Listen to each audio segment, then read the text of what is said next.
Hi again everyone, welcome back again di Bitcoin Update. So teman-teman, update ini saya lakukan after FOMC press conference. As you know already, dalam beberapa hari terakhir kita udah sempat mention ya ini jelang FOMC, terutama 3 hari yang lalu dan video sekitar 1 hari yang lalu kita ngebahas tentang Bitcoin. Jadi kenapa saya menyampaikan harus waspada terhadap FOMC? Sebenarnya gini teman-teman, ini kembali lagi ke situasi sekitar mungkin 6 tahun 7 tahun lalu ya, ketika Janet Yellen itu masih menjabat sebagai ketua The Fed.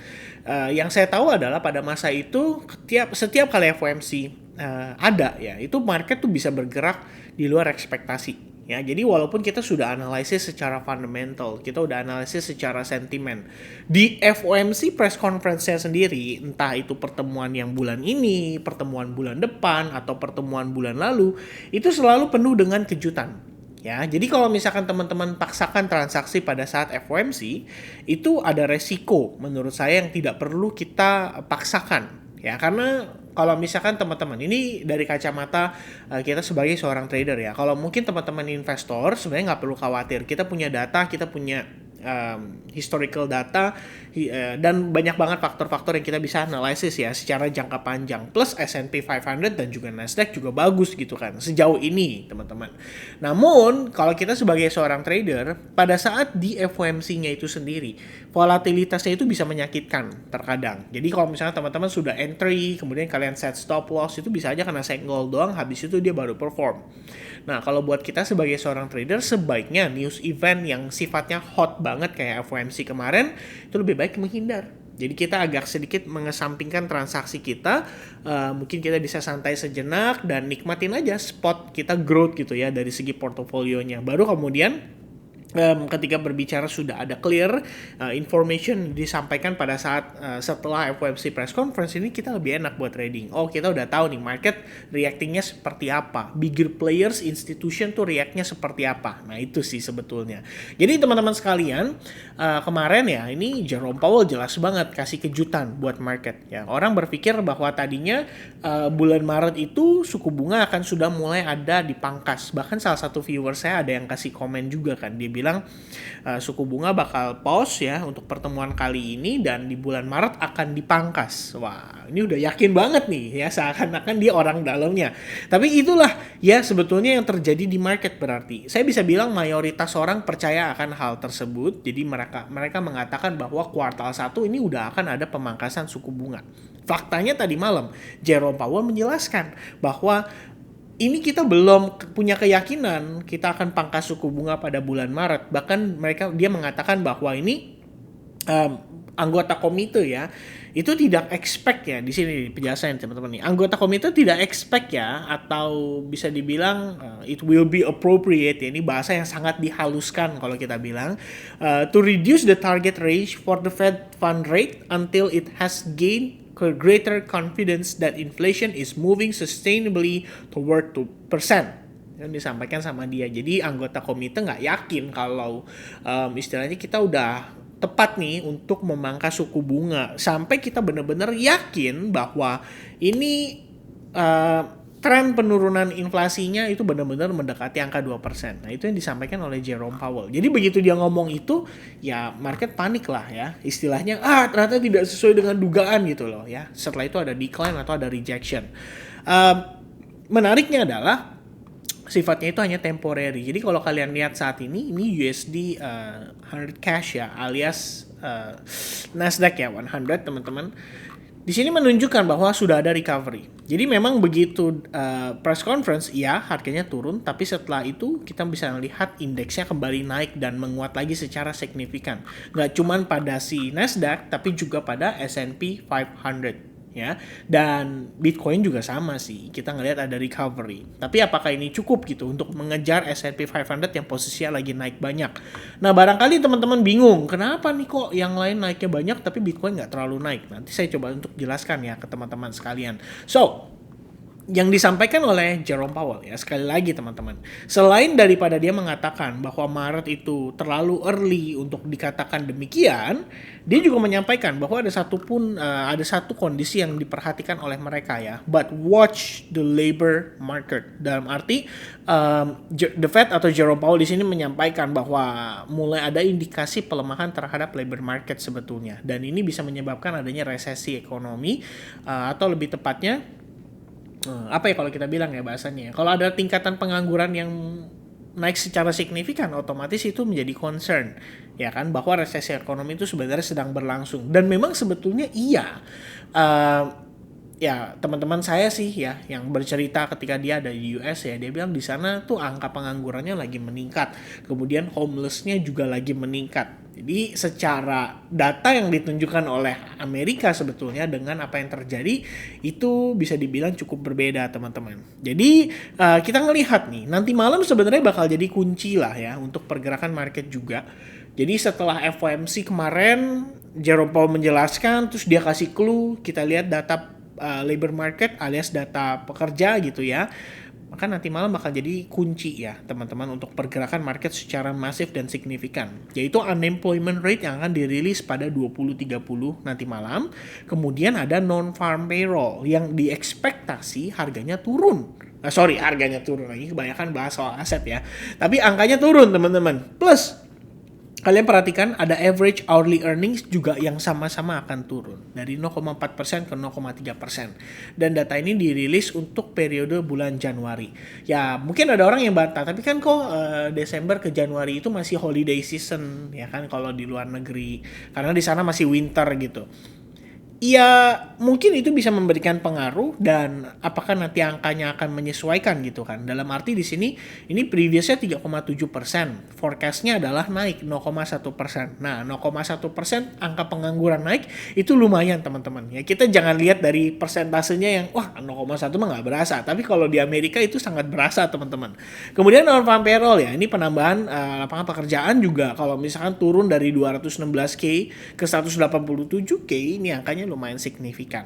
Apalagi average hourly earningnya ini juga cukup signifikan. Jadi memang nanti malam ini juga akan menjadi kunci ya daripada pergerakan market secara masif. Namun kalau teman-teman bertanya kenapa S&P 500 hari ini cenderung naik, ya sebenarnya jawabannya adalah karena memang minggu ini tuh lagi minggu pembukaan laporan keuangan. Kalau kita lihat ini kemarin banget, yesterday ya, udah ada laporan keuangan yang dirilis oleh Apple, Amazon, Meta, kemudian sisanya saya nggak terlalu banyak ya mendalami teman-teman ya. Tapi yang saya tahu ini kayak top 3-nya gitu kan kalau kita ngelihat. Ini sementara nih untuk US stocks, dan laporan keuangan mereka bagus-bagus ya. Sebelumnya estimate earning per share, teman-teman, EPS ya. Earning per share itu adalah pendapatan rata-rata atau profit ya rata-rata dari per lembar saham. Estimasinya itu 2,10 US dollar per lembar saham cuannya. Ya, ternyata berdasarkan laporannya itu di atas daripada ekspektasi para analis ya kan. Kalau kita lihat di sini selisihnya ada 0,08 USD, kemudian Amazon naik 0,2, Meta sendiri naik 0,5. Jadi ini sebagai leadnya nih kalau kita perhatikan teman-teman ya.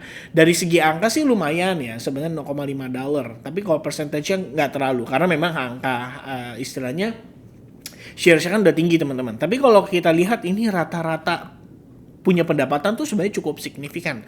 Angkanya lumayan tinggi-tinggi teman-teman sekalian. Jadi memang nggak heran kalau misalkan S&P 500 begitupun dengan Nasdaq saat ini itu kecenderungan mereka malah bullish banget secara signifikan. Mungkin merespon dari data laporan keuangan ini, dan memang katanya kan menjelang juga pemilu ya di Amerika Serikat. Jadi ya semuanya kayaknya punya faktor lah, punya pengaruh ya, saling mempengaruhi satu sama lain.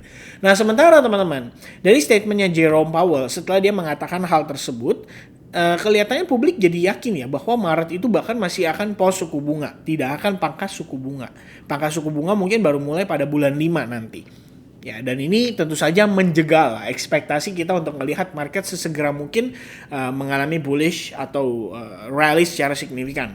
Tapi faktanya S&P 500 sudah lebih dulu memberikan kita lead, ya, memberikan kita gambaran bahwa ini market sudah bereaksi secara positif, secara ya positif ya, nggak ada kata lain mungkin yang lebih tepat, yaitu secara positif. Jadi mereka udah reacting positively di marketnya, dan akhirnya banyak buyers dan demand yang kembali masuk ke dalam market, terutama pasar aset beresiko ya, kira-kira seperti itu.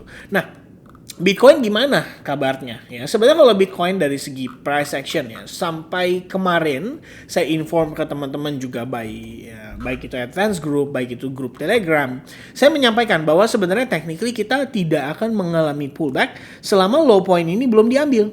Ya, jadi low point ini menurut saya adalah kunci utama. Nah, seandainya dia mengalami pullback sekalipun, jadi ini yang teman-teman tidak perlu khawatir lah ya kalau menurut saya. Seandainya dia mengalami pullback sekalipun, ini masih punya kesempatan untuk dia naik lagi. Ya, ini memang pullback dibutuhkan saya rasa untuk ngambil lebih banyak demand. Sama halnya dengan si Nasdaq ataupun S&P 500. Jadi dia harus koreksi dulu, atau dia harus membuat likuiditas pasar dulu, baru kemudian buyers bisa masuk dengan secara signifikan. Kalau kalian lihat, ini orang yang mencoba untuk sell short di S&P 500 atau Nasdaq ya. Yang saya tahu adalah rata-rata publik, kalau misalkan mereka ngelihat nih, wah ini harganya udah naik terus, nih nggak mungkin nih naik terus, pasti suatu titik akan jadi top. Akhirnya mereka berusaha untuk nge-catch topnya ada di mana. Tampaknya itu bisa jadi berbahaya. Sehingga begitu harga breakdown, otomatis ini pasti ada sell short di sini. Ya. S&P 500 maupun Nasdaq itu pasti ada sell short. Nah, sell short meaning ada orang yang lepas barang mereka lah ya, kalau kita bisa bilang. Tapi nggak juga sih. Kalau dari futures perspektifnya ya, mereka coba untuk sell short, dan itu menjadi likuiditas untuk para pelaku pasar. Dan itulah yang saya rasa memang harus diciptakan juga, baik itu di Bitcoin sekalipun gitu ya. Jadi kita lihat apalagi Bitcoin gitu kan, saat ini perdagangannya sudah diadu antar institusi ya. Mereka juga harus menciptakan likuiditas. Dalam arti kalau saat ini semua kacamata manusia di dunia saat ini sedang posisi buy, ya nggak ada orang yang bisa berjual, istilahnya nggak ada orang yang bisa beli juga. Ya kan, institusi pengen beli juga nggak bisa. Kenapa? Karena semuanya lagi pada aktif membeli di market. So, ideally mungkin ya kalau misalkan kita ngelihat Bitcoin breakdown dari previous low ini, ekspektasi saya adalah dia bisa mengalami retest terhadap fair value gap-nya. Namun, fakta menarik, closing hari ini menunjukkan Bitcoin closing higher ya dibandingkan dengan daily close sebelumnya. Jadi kalau misalnya kita lihat, ini saya coba kasih garis ya teman-teman, dan kita ubah ke line chart. Kalian bisa lihat bahwa Bitcoin itu udah create higher high. Ya, at least pada perspektif time frame daily, bahkan kita bisa lihat juga di sini membentuk yang namanya bullish engulfing dengan wick candle atau buntut candle yang begitu panjang ke bawah.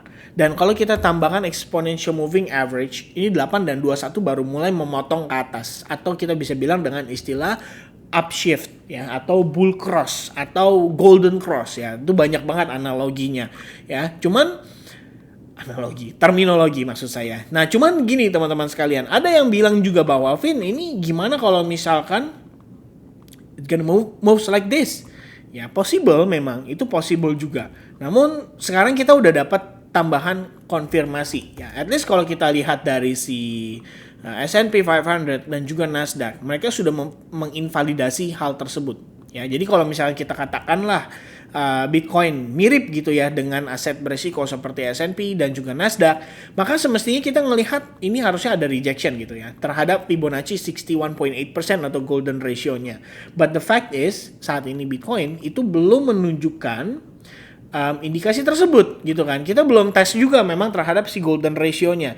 Namun kalau kita udah lihat dari perspektifnya si Nasdaq itu, S&P 500 itu, saya jadi lebih confident aja bahwa Bitcoin bisa aja menginvalidasi setup tersebut dengan mudah gitu ya. Jadi kita ngelihat market malah dapat demand yang sangat-sangat impulsif dan sangat-sangat signifikan, mendadak dia realis secara impulsif gitu. Nah, itu sangat possible. Jadi oleh karena itu teman-teman, daripada terkadang kita pusing ya, kayak ini bakal kayak gini, ini bakal kayak gini, nanti masa depan seperti ini ya, tidak ada yang tahu teman-teman. Kita tidak bisa memprediksi masa depan dengan pasti 100%. Kita cuma bisa ngelihat data, dan dari data itu baru kita bisa menyimpulkan kira-kira ini bakal pergerakannya seperti apa gitu. Dari situ baru kita ada gambaran, oh ini pergerakannya akan bisa seperti ini, baru kita istilahnya taking action di sana ya. Makanya saya pribadi tidak terlalu into ngomongin gitu di YouTube channel saya nggak pernah ngasih prediksi gitu ya. Ini kayak prediksi ya, karena saya tahu prediksi itu ya apa ya, Ya pokoknya begitu lah ya. Nah sekarang kita ngelihat nih dari progres di Bitcoinnya sendiri, time frame hourly. Sebenarnya apa yang perlu kita antisipasi atau apa yang perlu kita khawatirkan? Semalam kita sempat ada discuss juga. Wait a minute. KuCoin ya kalau nggak salah ya. Nah ini dia teman-teman. Jadi semalam saya sempat ada discuss juga dengan salah satu new member kita di Advance Group. Dia bertanya, kira-kira Bitcoin itu tendensinya akan turun, ideal untuk di sell short atau gimana? Nah buat saya sebenarnya sederhana teman-teman. Ini adalah sisa analisis semalam ya. Saya pengen bikin lagi tapi saya agak kurang cekatan nih kalau misalnya menggunakan laptop ya. Mungkin kalau di rumah saya bisa ulangi prosesnya dengan cepat. Nah, yang pasti gini teman-teman. Ini dia create higher high. Di sini dia create higher low. Kenapa? Karena sudah ada valid create higher high. Ya, higher high, kemudian create higher high lagi, maka di sini adalah higher low. Kemudian dia create higher high lagi. Nah, di sini lebih kurangnya, maka di sini adalah higher low-nya. Nah, teman-teman lihat saat ini, apakah Anda sudah mendapatkan konfirmasi Bitcoin membentuk yang namanya lower low? Nah, kalau misalkan kita ngelihat belum ada lower low, maka secara struktur, technically, everything still bullish saat ini. Ya, jadi pergerakan Bitcoin itu sebetulnya masih bullish untuk lower time frame. Ini retracement itu menurut saya wajar bila harus terjadi. Maka saya anggap ini sebagai proses inducement seperti yang saya jelaskan tadi untuk mengambil likuiditas. Jadi orang berpikir, wah ini kayaknya bakal turun nih. Ketika sellers sudah mulai masuk, baru kemudian ada kesempatan untuk bigger players bisa masuk. Jadi ini dimanfaatkan sebagai sarana untuk mencari likuiditas atau mencari selling order dari retail. Nah, ini nanti dimanfaatkan oleh bigger players untuk mereka kembali masuk dengan demand yang dengan supply yang tersedia di market. Nah, ini mungkin bisa menjadi alasan juga kenapa Bitcoin sejauh ini walaupun dia mantul-mantul gitu ya dari area support resistance yang saya marking di 41.900, tetap Bitcoin nggak terlalu signifikan. Kenapa? Karena mungkin demand-nya di sini kurang. Ya, dan ketika mereka mau masuk nggak bisa, barangnya terbatas. Ya sekiranya seperti itu atau ordernya terbatas. Jadi kalau kita lihat dari perspektif 4 jam ataupun 1 jam, seandainya teman-teman ngelihat nih ada indikasi Bitcoin bisa mengalami reversal. Sebenarnya ini merupakan sebuah kondisi yang tepat ya untuk kalian mencoba mencari alternatif coin yang akan kalian manfaatkan untuk long position. Ya, for example, tadi malam sebenarnya kita ngelihat itu ICP ya punya opportunity yang amat sangat menarik ya. And turns out ICP hari ini rally cukup signifikan. Salah satu top gainers lah kalau saya bisa bilang di sini ya. At least dari watchlist saya ya, bukan dari watchlist atau dari keseluruhan market crypto. But at least saya ngelihat ICP so far so good. Ya kita ngelihat ada rally yang cukup signifikan. Saya pengen coba share sedikit teman-teman. Lihat by Discord kali ya. So there you goes. Ya ini sebenarnya ya ini banyak lah ya, semua satu pandangan di ICP. Memang setuju, karena memang kita ngelihat ICP ini cukup baik ya, menunjukkan indikasi yang ideal sekali untuk dimanfaatkan. Jadi saya sampaikan, here's my idea on ICP, saya masih dengan bias bullish, kemudian satu time frame di 1 jamnya, sebenarnya ambigu ya. Tapi buat saya sebenarnya daripada kita pusingkan itu, ini kita sederhanakan. Teman-teman bisa lihat. In terms of structure, dia create lower low, kemudian dia ada create higher high. Dan sekarang dia masuk ke dalam fase retracementnya holding di atas Fibonacci 0,618%. And then after a bit consolidation, boom, hari ini ICP rally. Ya, at least dia udah mencapai $12,3. Lalu pergerakan saat ini, ICP bahkan udah $12,53. So, gainers ya cukup oke lah ya kalau misalnya teman-teman manfaatkan untuk trading jangka pendek pun udah dapat sekitar 8% ya, which is almost 10%, dan itu menurut saya udah cukup oke gitu loh dengan kondisi seperti sekarang. Nah itu teman-teman, jadi ketika kalian lihat Bitcoinnya cenderung bullish nih ya, strukturnya juga masih bullish, belum ada indikasi sama sekali bahwa Bitcoin akan masuk ke dalam fase major pullback atau kita bisa bilang di time frame kecilnya itu jadi bearish gitu kan, itu belum ada. Maka kita tidak perlu berasumsi. Ya, kita cukup ikutin saja permainan para pemain besar. Dan teman-teman coba untuk manfaatkan, cari alternatif coin yang sekiranya punya opportunity untuk ngasih kalian peluang di trading ya jangka pendek. Dan itu yang menjadi pertimbangan saya saat ini. So, technically kalau ngelihat Bitcoin ya posisinya, itu memang dia kecenderungan tendensinya saat ini masih bullish. But it all depends on tonight's data juga. Data nanti malam ini mungkin bisa menyebabkan para pelaku pasar bereaksi berbeda. Nah ini mungkin satu hal yang kita, sekali lagi teman-teman ya, satu hal yang harus kita antisipasi dan kita waspadai. Kita nggak pernah tahu guys, apa yang bisa terjadi di market ketika ada rilis data atau ada news event. Makanya saya nggak pernah gambling menjelang data tersebut atau menjelang news event. Alangkah lebih baik untuk kita playing safe dan tidak terlalu over risking ketika dalam posisi menjelang data itu. Karena ini jatuhnya gambling ya. Tapi kalau misalkan teman-teman di sini transaksi dengan clear direction, dengan clear market movement yang sudah terlihat ya secara price action ditambah dengan data atau news sentiment atau fundamental yang sangat clear, itu akan jauh lebih baik karena probabilitas kita otomatis meningkat ya. Sekiranya seperti itu teman-teman sekalian update saya seputar Bitcoin so for now. Posisi saat ini as long low point tidak di break, kita bisa lihat Bitcoin meneruskan rally kembali, bahkan bisa break terhadap resistance, dan ini akan membuka peluang untuk kita retest terhadap $44.786. Dengan catatan dia harus breakout terhadap resistance majornya, dan di time frame hourly kita bisa lihat bahwa saat ini 43.600 lah yang menjadi tahanan kita. Ya, so far good newsnya adalah karena kita udah bertahan juga di atas SNR ini, saya pikir ini bisa membuka peluang untuk Bitcoin either dia konsolidasi atau dia break dan bahkan bergerak ke harga yang lebih tinggi. Ya, so selama strukturnya tetap dalam keadaan bullish, cukup kita dengan follow the structure. That's it, everybody. So, I think that's gonna be the update for Bitcoin today. Thank you very much guys yang sudah nonton video ini sampai finish. Kalau kalian nonton sampai finish, please type finish di kolom chat juga. Dan kita jumpa lagi pada update market berikutnya untuk altcoins, dan juga nanti mungkin saya ada planning untuk live streaming. Ya, kalau kalian interested, please type yes to live streaming. Okay? Cheers everyone. God bless everyone and have a nice day guys. Bye-bye.